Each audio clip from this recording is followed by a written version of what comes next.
ನಮಸ್ಕಾರ ಸ್ನೇಹಿತರೆ, ನಾನು ಇವತ್ತಿನ ವಿಡಿಯೋದಲ್ಲಿ ನಿಮಗೆ ಸಿಂಗಲ್ ಸ್ಟೆಪ್ನಲ್ಲಿ ಕ್ರೋಶಾ ಡಿಸೈನ್ ಹೆಂಗೆ ಹಾಕೋದು ಅಂತ ತೋರಿಸ್ತಾನೆ ರೀ. ನೋಡೋಣ ಬರ್ರಿ.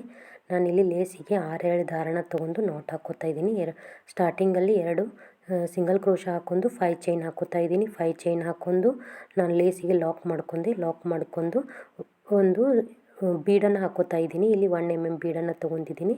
1 ಬೀಡ್ ಹಾಕ್ಕೊಂಡು ಅದಾದಮೇಲೆ ನಾನಿಲ್ಲಿ ಒಂದು ಸಿಂಗಲ್ ಕ್ರೋಶಾ ಮತ್ತು ಒಂದು ಬೀಡ್ ಲಾಕ್ ಮಾಡ್ಕೊಳ್ಳೋಕ್ಕೆ ಚೈನು ಮತ್ತು ಪಕ್ಕದಲ್ಲೇ ಒಂದು ಸಿಂಗಲ್ ಕ್ರೋಶಾ ಮತ್ತು ದಾರನ ಮೇಲ್ಗಡೆ ಎಳ್ಕೊಂಡು ಒಂದು ಬೀಡು ಮತ್ತು ಸಿಂಗಲ್ ಕ್ರೋಶಾ ಮತ್ತು ಒಂದು ಬೀಡು. ಈ ಥರನಾಗಿ ನಾನಿಲ್ಲಿ 4 ಬೀಡ್ಗಳನ್ನು ಹಾಕೋತಾ ಇದ್ದೀನಿ.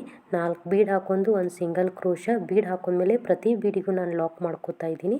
ಅದಾದಮೇಲೆ 5 ಚೈನ್ ಆದಮೇಲೆ ನಾನು ಈಗೇನು ಹೇಳಿದ್ನೆಲ್ಲ ಸೇಮ್ ಡಿಸೈನನ್ನು ಕಂಟಿನ್ಯೂ ಮಾಡ್ಕೋತಾ ಹೋಗಬೇಕು.